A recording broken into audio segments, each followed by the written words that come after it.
Welcome to TNT Trends at Tour Channel. Ayon sa Pep News ngayon, bakit trending sa Pilipinas si Linda Walker? Nag-trend sa ex-Philippine si Linda Walker.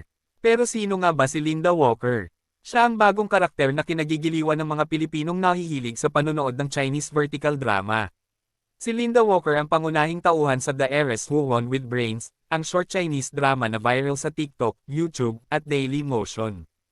Nakuha rin ito ang interes ng mga Pinoy na mahihilig sa mga teleserye dahil tungkol ito sa mga sanggol na nagkapalit, bidang inaapi pero natutong gumanti sa mga kontrabida sa kanyang buhay, at sa huli, natuklas ang her-edera dahil tagapagmana ng malaking kayamanan.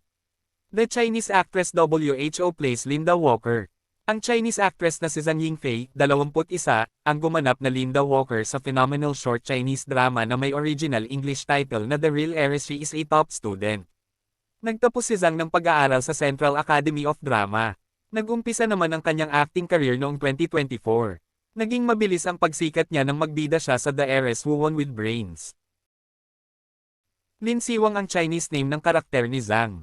Pero mas sumikat si Zhang nang palitan at gawing Linda Walker ang kanyang pangalan para sa English dubbed version ng pinag-uusap ang Chinese short drama na unang ipinalabas sa China noong September 2025. Popular sa mga mag-aaral na Pilipino ang pagkatao ni Linda Walker dahil sa kanyang napakataas na IQ at pambihirang katalinuhan. Sa isang mock exam ay nakakuha si Linda Walker ng score na 719. Si Linda Walker ang ginagamit sa pagpapalitan ng mga biro ng mga nagnanais makapasa sa mga pagsusulit sa paaralan.